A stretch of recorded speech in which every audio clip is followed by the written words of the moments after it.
Hey everyone, it's Heather Nichols, and today I have two patriotic shaker cards to share with you that are perfect to celebrate the 4th of July. One of the cards features the Foil It Acetate Happy 4th of July panels. I'll be doing foiling with red, blue, and silver Deco foil using my Minc machine. My other card features the Happy 4th of July stamp.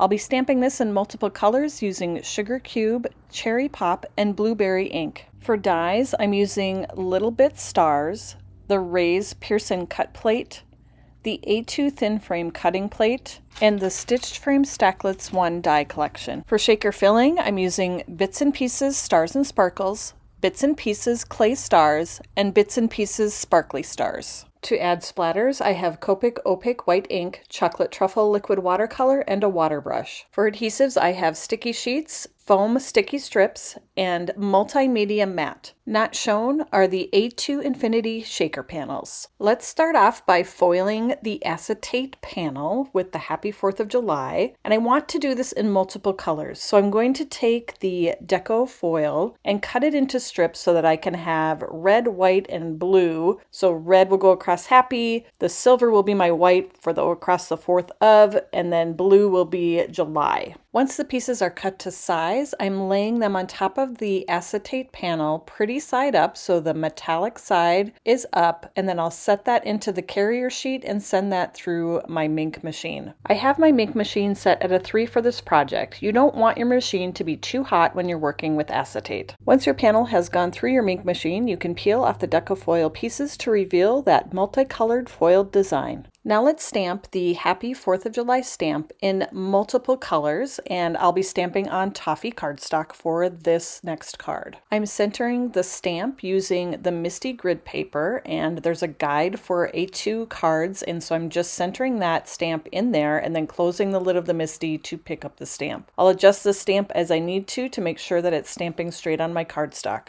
I added adhesive to the grid paper to hold my piece of cardstock in place, and once I have that in place, I'm going to ink up the whole stamp with Sugar Cube ink and stamp it onto the Toffee cardstock. I'm leaving everything in place in my Misty and cleaning off my stamp, and then I'll use mini ink cubes to stamp the word Happy and July in different colors. I'm using a Cherry Pop mini ink cube for the word Happy and a Blueberry mini ink cube for the word July.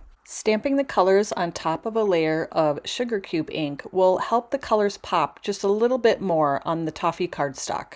I'm adding splatters to this panel with Copic Opaque White ink and Chocolate Truffle liquid watercolor. I'm picking the colors up on a water brush, and then I'll tap that brush over my fingers to splatter onto the panel. Here's a look at both the stamped panel and the foiled panel that I created with the Happy 4th of July products, and now we're going to take these and create two different shaker cards. I'm starting off with a traditional shaker card using the foiled panel, and for the background I am going to impress a piece of Sugar Cube cardstock with the Raise, Pierce, and Cut plate. I am also cutting out the largest frames from the Stitched Frame Stacklets 1 die collection from Blue Corn cardstock. Now let's put this first shaker card together. I'm adhering the frame to the foiled acetate panel. Then I'm adding foam sticky strips behind the frame, making sure that there's no gaps so that shaker filling stays inside the shaker. Then to attach it to the background, I'm first peeling one side of the backing off and lining that up with the side of the background. Once that side is adhered in place, I'll remove the backing strips on the bottom edge and the side edge and attach those to the background. Now it's time to add shaker filling, and I am adding that through the last side that I didn't remove the backing, so through the top part. I'm adding a mix of Bits and Pieces Clay Stars and Bits and Pieces Sparkly Stars. Once the shaker filling is added, I'll remove that backing on the top edge and seal the panel closed. I added the shaker panel to a Toffee card base, and then there's one more thing that I would like to do to add a little bit of extra sparkle to this card. I used the Little Bits Stars die to cut out stars from silver glitter cardstock to embellish my card.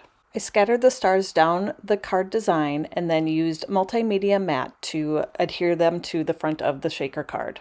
Now let's put the other shaker card together, and I'm starting off with those silver glitter stars that I just cut out. I'm scattering those across the stamp design and adhering those in place with multimedia matte.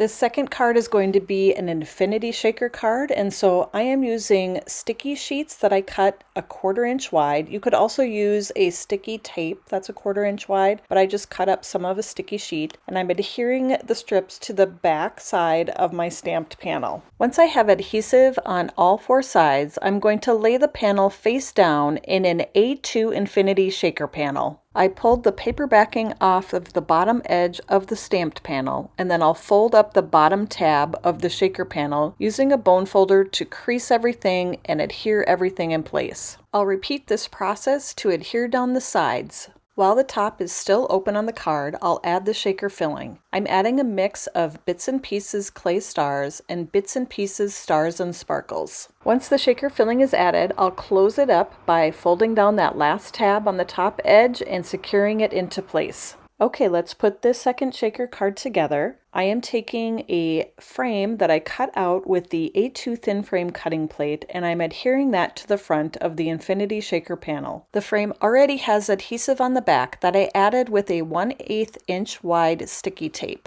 I'm adding the shaker to a blue corn card base using more strips that I cut from a sticky sheet, and once this is all adhered together, this card is done. Here's a look at both cards that I created with you today, the foiled panel in the traditional shaker card, and then the stamped panel with the infinity shaker card. I hope you enjoyed learning how I created both of these shaker cards, and I hope that you learned something new. You can find all of the supplies that I used to create these cards in the Tailored Expressions web store at tailoredexpressions.com. Thanks so much for joining me, everybody, and I'll see you next time.